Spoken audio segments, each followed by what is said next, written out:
All right, all right. Welcome back, listener, to the Forest Brothers podcast. It's your boy, Muta, Kristana in the cut with my brothers, Nkosi and Samson. What's up, brothers? In this particular episode, we will be discussing the brother David Coote. And if you do not know who the brother David Coote is, he is a Premier League referee who has been embroiled in controversy in the last 2 weeks ish. He came out with a video saying some very unsavory things about our German brother, Mr. Jorgen Klopp, as well as Liverpool. He loves Milner though, so don't forget that. Anyway, so we decided to talk about David Coote, the video, and PGMOL and the referees in general because I feel like this was a long time coming. This episode, so yeah, man, let's just get straight into it. And Nkosi, my brother, I know that you've had a lot of beef with a lot of these refs. As a Chelsea fan, Anthony Taylor's done you dirty a lot of the times. We'll get to that. But let's first talk about this David Coote situation. When you saw the video, when you heard about the video, and right now he is currently suspended, what do you think his current fate shall be? Do you think he's actually going to come back to the Premier League, or at the end of this, PGMOL are just going to have to fire the brother and say, "Hey, it's been good, my G, but unfortunately, we cannot trust you back." I mean, because Liverpool fans right now are livid. They do not want to see that brother back at all. They accuse him of having ruined many games for them. He's even been accused of potentially having made them lose the title. But anyway, I just wanted to throw it at you, Mangoro, and just to also lay the land on this David Coote situation and what your interpretations of it are. Over to you. So, just before I get started, hello Chelsea fans. Today I'm channeling and going forward. I'm channeling my inner Enzo Maresca. So I'm a believer now. I'm a Maresca believer now. So Enzo Ball is the one to go. When we get to Mr. David Coote and just himself and the scandal that has blown up in the last couple of weeks. I think it was about time. We've been talking about referees. I think this situation kind of opened us up to something that I think is more broader about just referees in general. This is just one example that has brought it to the forefront because I've been mentioning this since the beginning of the season about these referees. But now this incident has happened. With the video in itself, I don't know what kind of company that David Coote keeps in terms of the brother that he was with there with the video. Like now, his own friend is the one that's outing him. He might be unemployed. So, absolutely disgraceful video. Not one for anyone to be watching at any point. I think it just sheds the light on how treacherous these referees are. In essence, like when I speak from number one, from all however many there are in the Premier League currently, they are all just garbage. Like in all honesty. Probably, I think David Coote is up there with Anthony Taylor. I've been telling you all about this for quite a while. But when you look at just David Coote and what could potentially happen, there are a few scenarios that we could paint the beautiful listeners out there. One, I believe the Premier League has suspended him, as you mentioned. They're currently doing their own internal investigations to see what course of action to take. For example, we'd mention something along the lines of potentially they could maybe look at maybe they reinstate him slowly after they've cleared him. I think they're primarily looking at like how he's refed other Liverpool games. There is that aspect to see what kind of insights that can get. Are they because what they're trying to eliminate, what the public and mainly the Liverpool fans are trying to attack right now is the bias that they've seen from him in other games. So they're trying to eliminate that as much as possible and showcase a new angle or showcase some sort of remorseful side to David Coote, and then they'd reinstate him because I don't know what happens there at the PGMOL, but they like to back their own. You hear Mike Dean on Sky these days, even when there's horrible decisions, still back the referees and tell us that they're doing a good job when you can clearly see that it's definitely not a good job.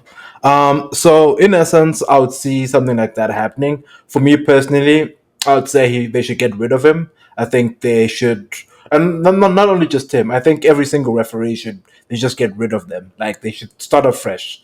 Like they need to go retrain referees. and stop with these referees. The English Premier League referees, I think, are the worst. Why aren't there scandals about refs in the French league or the Spanish league or the Italian league, and it's just the Premier League? They're just not up to par. So it's simple. We get rid of every single one of them, from the referees to the assistant referees, the people that act as fourth officials. All of them, we just chuck them all out. We give them, in the UK they give them their P45. They get their P45, and then we just start again with brand new referees, because this just won't cut it. Because how do you sell this as the biggest product in the world if this is the kind of refereeing you have, and the referee plays a critical role in a game? They can decide a championship winning game. They can decide relegation. They can decide top four. There's a lot of money at stake here by companies and people, and there's this one man there who's going to make one decision.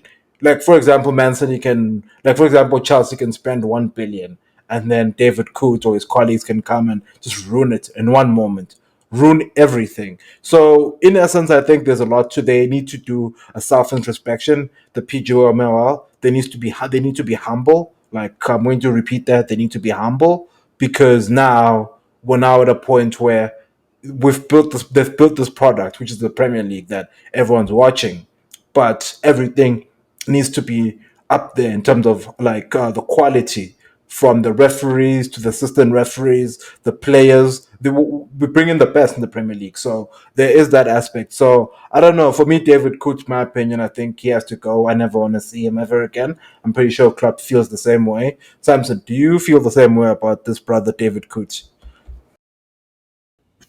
Well, I will start by bringing back an old Wenger quote. He said, "When I die, I'm going to ask God where the referees are before I choose between heaven and hell." And I think that is my position on referees, because if anything, if this scandal has showed me anything, is that yes, there is favoritism among referees. They do have clubs that they like. They do have coaches they dislike. And of all the decisions I've seen go against Arsenal in the past few years, yeah, this just validates everything we've been thinking. Like, there's obviously something going on behind the scenes, and these guys are going out of their way to decide games. I mean, this David Coote guy. I mean, I'll talk about the drug use a bit later. But first of all, to openly say I hate so and so, I didn't just say I hate Klopp. I hate Klopp, and he called him a word that, basically, if you're British, that's like, I mean, for if you're not British, that's like, wow, you said that? You said that about him? If you're British, it's like saying the F word, but still, it's a pretty heavy insult. It shows deep dislike for someone. So, that being said, a referee openly disliking a coach or a team, that's clearly a conflict of interest. I don't think you can ever trust this guy to ever referee a Premier League game again, because, I mean, Liverpool is still Liverpool. If he didn't like them 3 years ago, he's not going to like them now. And as far as I can tell, I think he's a Manchester United supporter as well. So, yeah, this is like, he's felt this way since he was a child. Like, he grew up hating Liverpool, and now in his professional role, he gets to decide how Liverpool games end. You cannot keep this man on the payroll. And now moving on to the drug use. The fact that I have to mention the drug use, like, what are we talking about? This is a man who has been using cocaine on a regular basis and refereeing games. I don't know what they do in other leagues, but I can almost be certain that the referees are not using cocaine and refereeing games. That's just not happening. But yes, Mungor, I think you're supposed Can to. I just add allegedly there, just for control? We don't want problems here, Mr. David Coote. So allegedly, then you can continue, Samson. Yeah, I'm so sorry. I'm so sorry, Mr. wait. Coote. We allegedly saw the brother hold a US note and sniff cocaine into his nose. Allegedly, though. Allegedly, allegedly. The Premier League is doing its best, conduct an investigation, and until they tell us, what that white powder was. We have to say allegedly, but okay, allegedly the man was sniffing cocaine before games. Okay, allegedly. If On that is the, the case, I was gonna say on the note of allegedly, in this new age of AI, what killed me about that video is the fact that there's nowhere to hide. And the fact that he was like, oh, and yeah, and took his phone, is like, this is me standing next to Klopp on this particular day. You see that? Yeah. That's that's me. 'Cause- but allegedly, he was not there. So anyway, Sunny, please continue. he could have taken out his ID if he wanted. But anyways, this brother, if he gets to ref again, a guy who clearly has a drug habit gets to ref again. If any one of us, starts using cocaine and that comes out, and it's known by the public, our bosses will be calling us into the office Monday morning like, hey, what's going on?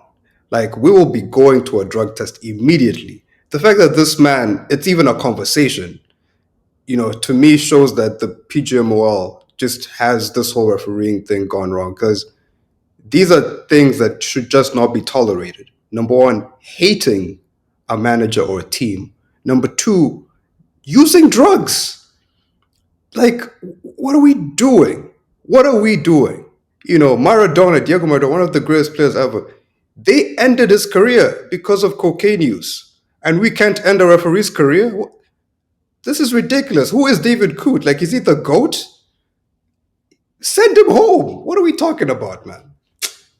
Enough of this. Yeah, I feel that actually, and the funnier thing as well is that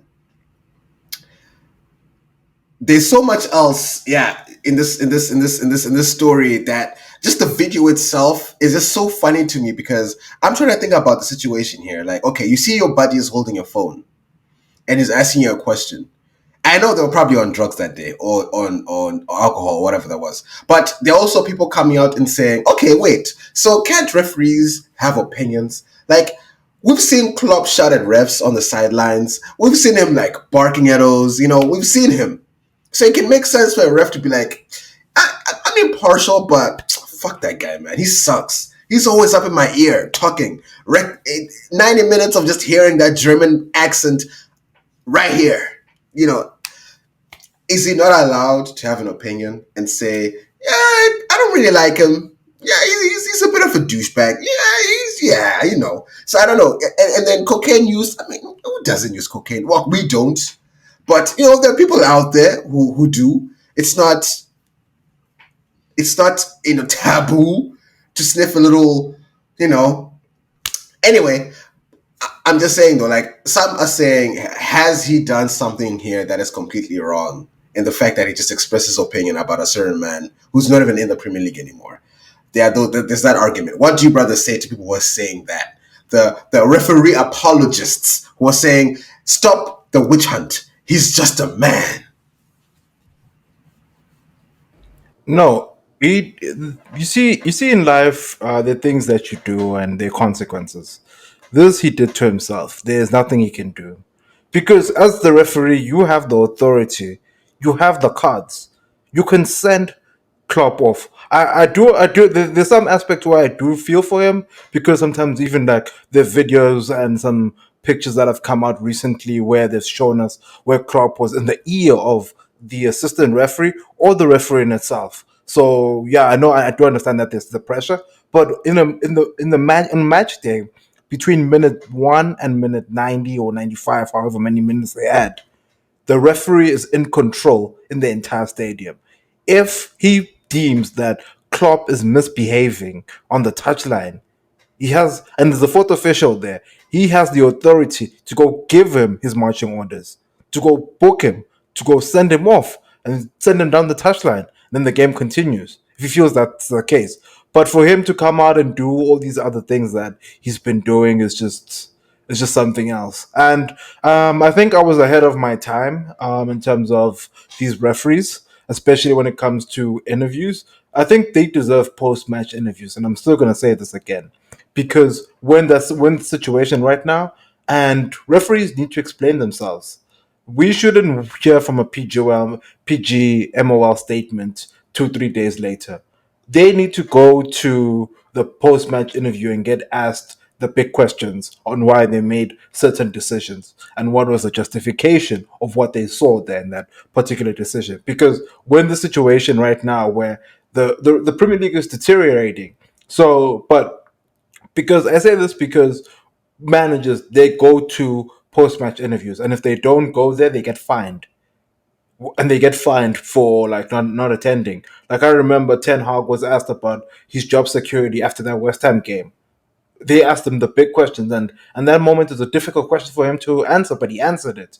But then now we need the same thing for these referees. When something major happens, they need to be held accountable. They need to be called into question and be asked, what exactly were you doing there? What were you thinking? What is the justification for making this decision? Things like that. But for me, like as I mentioned, I don't know, these referees like are an absolute disgrace. Like all of them, like they can find me. I know they find Arteta, but like it is what it is. Like all of them are absolutely just terrible. Like from the top down, like there isn't anyone who's good. Howard Webb also just needs to step aside. Wait, so maybe Samson, you can answer this. What about the argument then when we talk about okay, referee interviews? Maybe the line of thinking with PGMOL is if they put the refs in the line of fire, like, okay, you did a crazy call today or crazy couple of calls today, and now the media is asking you, hey, sir, why did you do that? What was going on in your head? Why, this, and that? Would that have the negative effect of like now refs are scared to make decisions, and now their confidence could be shaken, or now like the integrity of referees is now like so, because at the end of the day, if your refs are in the game and they're feeling like any decision I make now will be so scrutinized and I'm gonna be hounded by the media, maybe instead of saying nah, that's a red card or that's a yellow card, maybe they're gonna be a little like way more conservative, and they're not gonna just do anything because they're like, hey, the less I do, the better. Because when I do stuff, it gives you guys reason to attack, reason to be asked questions, So I am curious about that angle where, there can be that line of argument of like, okay, if we start doing this, doesn't that mean refs would just get scared to do anything on the pitch, which you don't want? So I don't know. Samson, maybe you have an opinion on that. It's your job. I mean, damn, bro. Like, yeah, people are gonna get upset at you. Like, that's the job of the referee to be this impartial center that makes decisions. And also, the best referee is the referee that makes, in my opinion, the referee that makes the least decisions. The referee that lets the game flow and intervenes when they have to intervene. If that's what's going to happen, then I'm all for that, because most of the time, the referee doesn't even need to stop the play. How many instances do we see where a player gets fouled, a team's on the counter attack, the referee stops the game, says, do the free kick. There's a counter attack going on, but it's like, nah, take it back. Stuff like that, decisions like that, that VAR cannot intervene in, but impact the game. Or in the first half, a player goes in for like a late challenge. Yes, it's a late challenge. Some contact, yellow card immediately. Now that player can't defend anymore because they're scared of a second yellow. But the referee's not, the referee's not scared. The referee can just keep dishing cards however they feel like. So if the players are on edge, if the coaches are on edge, why are we trying to protect the referees and say, oh, the referee is so special, he can't be on edge, then he can't do his job? Then leave. This is not for you. This is football's a game of emotion. People are gonna get mad. Players get mad all the time, but they deal with it. Coaches get mad all the time, but they deal with it. If you as a ref, who by the way, you're not doing much in terms of like physically exerting yourself, you're just walking around, maybe a light jog here and there, keeping up with the play. You have the easiest job on the pitch. Just like speaking in totality, in terms of like what is going on. You have the easiest job. The only thing you have to do is not make the game about yourself and be impartial. You see a foul, you call a foul. If you think a tackle was too hard, you call a yellow, and you stick by those decisions. That's all you have to do. And also, by the way, there's VAR now. You can literally just get on the phone and be like, "Hey, did I, like, did you see something else?" And then you verify. Then you just make the right decision. It's not that hard, man. That's what I'm saying. It's like we don't have to protect these guys like they're children. Number one, they're all grown men. They all like, you know, I mean, if you can't just my opinion is if you can't handle the emotion of being out there and people coming at you like, "Hey, ref, why did you give that?" Then you can't do the job. Leave the job. Retire. Go do something else. That's not for you because that's what's going to happen. People are going to get mad at you. We can't help that. All we can help is that you understand the rules and you try to apply them as closely to what they are as possible. We're not asking you to be perfect because that's not possible, but we're just asking you to interpret the rules as as best as you can. And currently, that is not what's happening. So yeah, I don't think the rest deserve any sympathy for that.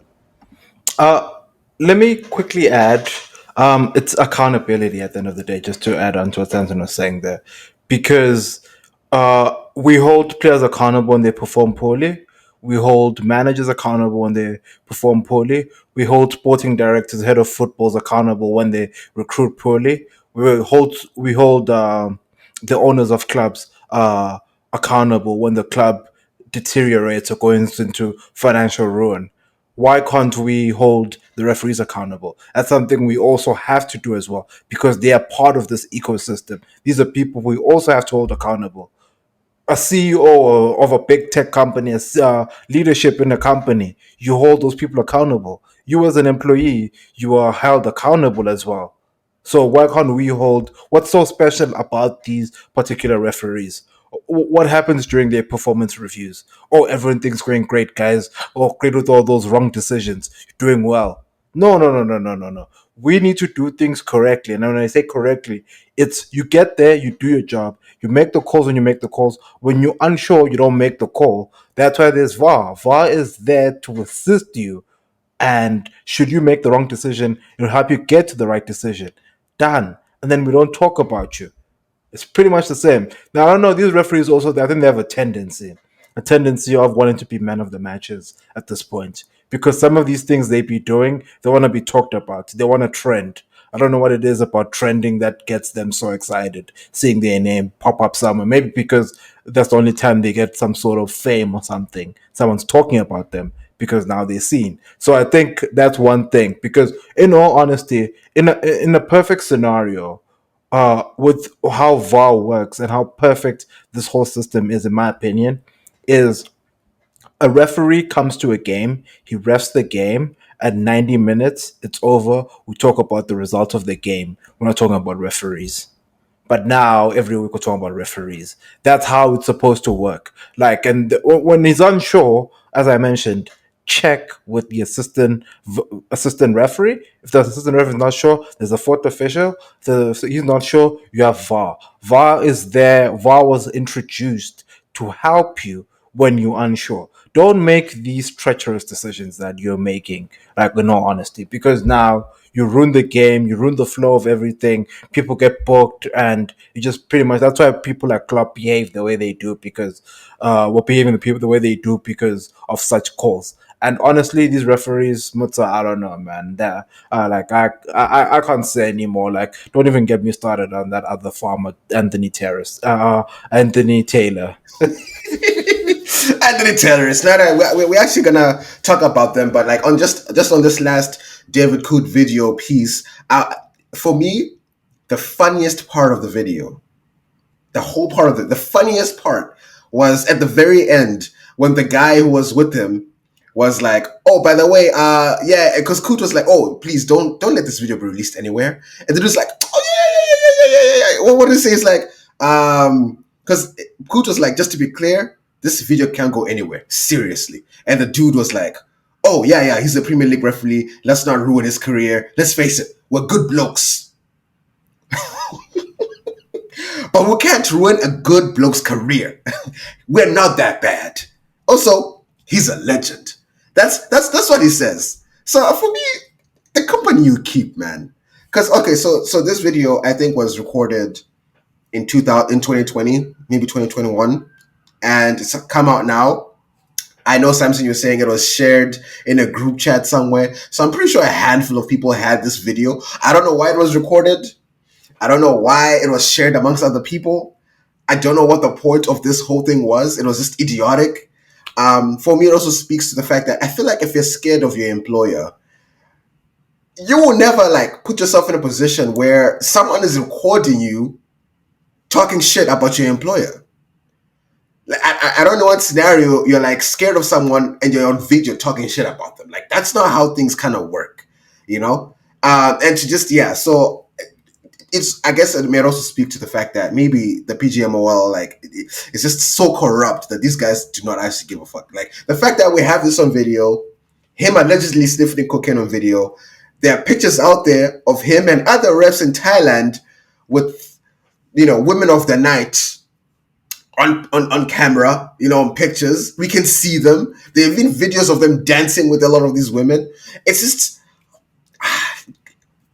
are they scared? Is there anything here? Like, anyway, for me, that was like the most interesting part of that video and why it was just so dumb. So I just, and then we can move forward. But I don't know if you brothers had any comments just on the stupidity of this whole thing and just like the carelessness that these refs just, because now we can even see how it bleeds into the actual Premier League, right? Because some people can now say, they can look at this and say, oh, this only strengthens the claims that the Premier League is actually scripted. Like, they actually all meet together and be like, okay, guys, this season, this is what I want to happen. You have to figure out a way to make this happen. Man City needs to win this season. Make it happen. Arsenal cannot win the Premier League this season. Make it happen. Liverpool cannot win the Premier League this season. Make it happen. Don't be too obvious with it. Make it happen. There are those claims out there. Now, with this stuff coming out, like, no. It makes sense why the PGMOL is in shambles right now. So definitely totally understandable. But I also just wanted to like run down a list of other egregious mistakes that refs have done, and then just to give a wider picture of like some of these calls that have happened in the last couple of years. That's like, guys, what's going on? But anyway, before I get into all that, I don't know if you any boys of you have an opinion on that. Maybe Samson. But after that, we'll just move into like some of these mistakes. Yeah, I mean, like you said, it's the company you keep. At some point, we have to stop talking about the PGMOL and the Premier League, as these entities. We have to start talking about the people. Richard Masters and Howard Webb. Those two gentlemen are the two people we need to start talking about constantly, because you alluded to the fact that these refs could be influencing titles, where the title goes at the end of the season. Man City have won 4 in a row. The incident that we've spoken about with David Coote and Jorgen Klopp in the Aston Villa game, one of those seasons, Man City won the league. Last season, Arsenal received, I don't know how many apologies from Howard Webb. It felt like almost every other week he was sending us a postcard saying he's sorry. We lost the league by 2 points. Same thing the previous year. We got some apologies. Not as much as last year, but we got some apologies. Lost the league by 5 points. At some point, you have to start asking who's being protected and who isn't. Because at the same time all this is going down, Man City's court case keeps getting kicked a few months into the future. Hey, we'll deal with this in August. We'll deal with this in December. We'll deal with this next year. Who is protecting who? We need to start asking those questions, because something needs to happen. Something. I need someone to get fired, because there's just too much dishonesty going on currently. We need action, and currently we're just not getting it, man. We just aren't. Nah, we really aren't. So yeah, just to talk about some of these things that have happened, just to what's the word? Just to make people remember some of the things that have gone down in the Premier League. So, for example, in 2020, I'm sure your brothers remember the Liverpool versus Everton game where the brother Jordan Pickford injured Van Dijk and kind of just set him out of the season. But apparently, Van Dijk was offside, so it didn't him. Because also, I know there's been a problem that we've talked about in some games where you can see that a player is clearly offside, but the linesman, the ref, they don't blow it. They just let it go for like an extra 10, 20 seconds. And sometimes in those 10, 20 seconds, an injury happens because the keeper's like, hey, yo, hey, yo, hey, yo, and then they tackle the player, or another defender comes in, tackles that. We've seen hammies get blown out within those little 10 to 20 second spells where like an offside is not being called. Um, so in that particular game with Pickford and Van Dijk, yeah, David Coote was the VAR that day. Pickford was not sent off. It was fine, and I'm sure that affected Liverpool's, because I mean Van Dijk is your best defender and now he's out for the season. So these are the impacts that we're talking about, right? Jordan Henderson, he also had a stoppage time goal disallowed because Sadio Mane was in offside position, and that's offside. It wasn't. I don't know. It didn't even seem offside to a lot of people. So again, we couldn't talk about City. This was like in 2022. City went stoppage time.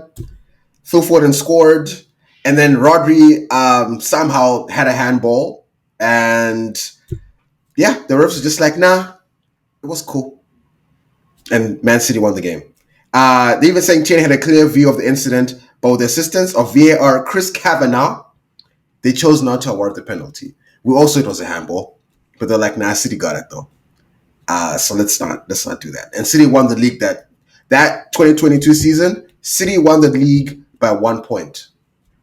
So as you were saying, Samson, these things actually matter, right? Like Liverpool that day lose the match. City right after that win their game. Correlations right there. And it's like PGMOL, where are you guys? Spurs. I'm a Spurs supporter, but I remember that Spurs game against. I'm sure it was even against. It must have been against Liverpool. Actually, it was. And we all saw the boy Luis Diaz was onside. He was being played onside, but VAR didn't show the other man on the other side. They're like, this guy looks like he's off. He's off, and we could be like, hey, what's going on here? So there's that. So Liverpool fans, I can understand I can really understand your frustrations with that. Let me see if there's something else here. Yeah, I mean, there's so many other errors here, but anyway, brothers. I know Nkosi with Taylor, like I know he's done so many. Actually, maybe give refreshing the listeners' minds about some of the mistakes that Anthony Taylor has done to Chelsea, because sometimes people forget some of these things, like the fact that refs can have an agenda against a team and a coach. It has so many bad effects. And we know that Anthony Taylor hates Chelsea. We know it at this point. Everybody knows it. There's even been a petition signed. So anyway, I just want Mangoro just to like also paint a picture on what exactly that has looked like for Chelsea and Anthony Taylor, because we've seen what David has done for Liverpool. So yeah, Mangoro, go ahead. Once you start talking about Anthony Taylor and Chelsea, you could write a whole book, an absolute book, given some of the stuff that he's done. Like, and he's so arrogant about it, which is what I hate about it. So, I'll take you back to, I believe, 2021 or 2020. We're playing Arsenal in the FA Cup final. And I believe the score was 1-1 at the time. And then, for some odd reason, there was a tackle, a 50-50 tackle in the midfield with Kovacic and I think an Arsenal player. And Kovacic got a second yellow. We lost that final. That's just the starting point. And then I think a few years later, I'm just gonna point out the glaring ones. There's a few others where it's like I don't even want to bother with those. Like it's just so much with Anthony Taylor and Chelsea. It's an actual agenda where now even the Premier League has had to come out and kind of make sure that when they appoint Anthony Taylor to Chelsea games, it's never a big game because there's going to be trauma. Um, so basically, there was one. Next incident was the one where I think we were playing Tottenham Hotspur last season. I'll speak about that one. That one, actually, not even that one. There was previously it was against Tottenham Hotspur. I think we went. Frank Lampard was the coach. I don't know. I think we're playing Spurs at the new Toilet Bowl Stadium, and there was an incident where I believe Gazaniga channel these inner karate skills there in the box, and he took out Marcus Alonso in the 18 area. Like, viewers can go check it out. And for some odd reason, Taylor said, "You know what? Alonso fouled Gazaniga here. He fouled him." And you can clearly see that from that incident, Gazaniga just stands up and walks away. Alonso's on the ground. And then Vieira intervened and the penalty was given. That's just one incident. And then there was the infamous incident. I don't know. It seems like it's always Spurs. There was the infamous incident at the bridge. Yes, at the bridge, where Antonio Conte and Thomas Tuchel did what they did. There were just so many incidents where Romero should have been sent off. He pulled Cucurella in the box and then they scored. I think it was 2-2 that game. That was just one. There was an incident, I think Spurs' first goal scored by Højbjerg. There was literally an injured player on the field interfering with play, but Anthony Taylor said, no, no, no, no, there's nothing wrong here. I want to make sure that Spurs score. And then it just goes on and on and on and on. And Chelsea listeners can definitely get in the comments. Chelsea fans can get in the comments and remind us of all the other incidents. Those are the bigger ones I just want to bring to the forefront for our beautiful listeners, because I don't know, like, these referees, I'm telling you, man, these guys, like, it's like it's like they do it on purpose, honestly. Like, Anthony Taylor, like, the moment I see that he's going to be refereeing a Chelsea game, I'm like, we've lost this game. Like, it's not even trying anymore. Like, and it's so blatant. Like, when Mourinho attacked, I believe, Anthony Taylor after the Europa or Conference League final, I didn't blame him, because I was like, some of the stuff that Taylor has done and has gotten away with, someone needed to stand up to him and actually show him that you need to be held accountable for this. I understand it's a difficult job. I do understand that, but just do your job. You're employed for 90 minutes a week and you get paid. Just go do the job for 90 minutes and go home. Write a referee's report after the game. You're done. Don't be doing any of these other things. That's all we're asking for. We're not asking for any of these other things that you're doing. Like, come on, like, because now we're having conversations about you. We're spending 30 something minutes talking about your bald head. Like, come on, man. Like, I'm sick and tired of that. So, in all honesty, like, Anthony Taylor is probably the worst referee that has ever existed. That's just my take. But over to you, Samson. Yeah, and it's again, I could also come up with a whole list of incidents where Arsenal have just, well, you can't even explain why, why that decision? Like, what were you thinking as a referee in that moment? So, I mean, I will say, fortunately for Arsenal, it doesn't seem like we have, I'm not sure this is a good thing or bad thing. We don't have one referee who's always out to get us. With us, it's like we're rolling the dice. We don't know it's gonna be this week, but it could be anyone. Anyone could just wake up and decide, hey, I'm gonna send someone off, or I'm gonna disallow a goal. I don't know who it is, but someone. Anyways, yeah, I think it's about time. I think what I hope this whole situation does is that it puts pressure on the PGMOL to really um, crack down on what decisions referees are making on the pitch, but also how they're conducting themselves in their personal lives. Because I would like to remind the listener here, because there's certain things that have happened in the past that have seemingly gone under the radar. I'm trying to remember who it was. I think was it Clattenburg? Might have actually even been on detail. There was a referee who got paid to go referee some games in either, was it Saudi Arabia or Qatar, Sounds like during the season. Clattenburg. Clattenburg, Yeah. during the season, right? This was like, I think this is like January, February time. He goes over, referees some games, um, and he's being paid by the same people who own Man City. And he comes back and he keeps refereeing the Premier League, like, like, yeah, yeah, that's normal. Everyone does it. It's like, hopefully this incident sheds a light of situations like that where people may have thought, isn't that a conflict of interest? Isn't that weird that he did that? And we really put these guys under a microscope, because I feel like This is just the tip of the iceberg. This is just the one person who got caught. I believe there's more. You mentioned that he was there in Thailand with his other refereeing buddies. He wasn't alone. It wasn't him and his boys from his hood, who aren't referees. It's other Premier League referees who are with him. So I think it's deep, and hopefully this incident will bring all these guys to light, and we get to evaluate all of them, because I think there's clearly an issue with refereeing in the Prem. Like you mentioned in the segment, other leagues don't suffer from this problem. There isn't a scandal every year where we're talking about some referee from Spain or from Italy or from France.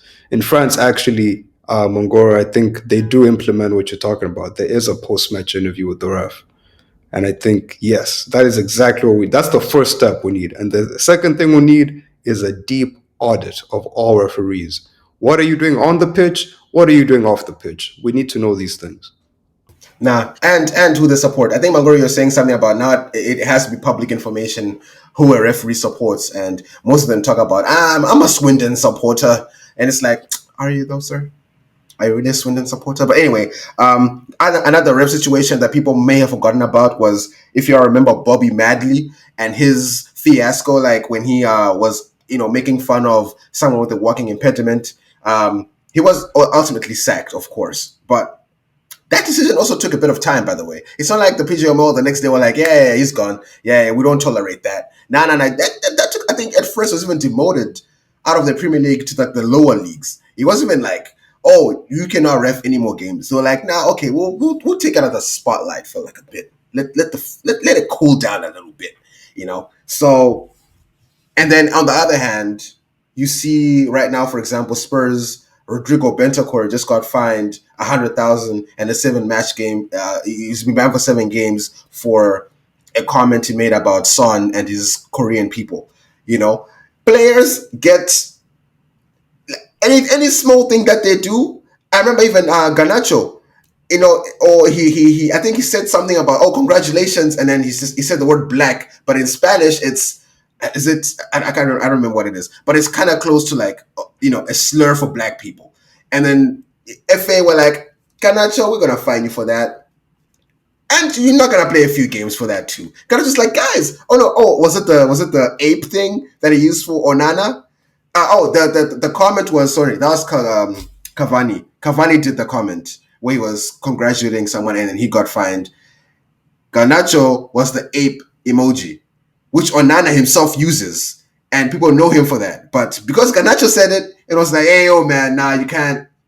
We're gonna fire you for that. So it's just But the refs, a complete blunder. You don't hear nothing about it. No comment, no fine.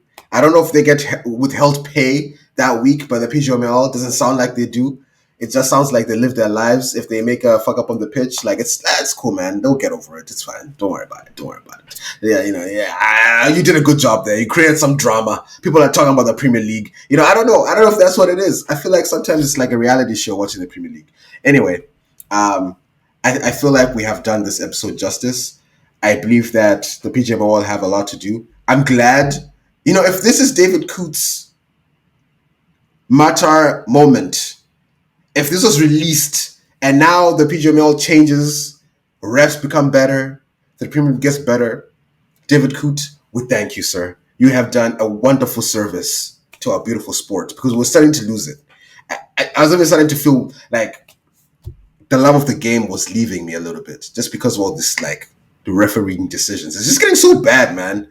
So anyway, that's it for me when it comes to this. I don't know if you brothers have any final thoughts on the referee situation and like what this means for the PGMOL, but I feel like we've done it enough justice. So listener, thank you so much for hanging out with us. Please do let us know in the comments what you think about the situation.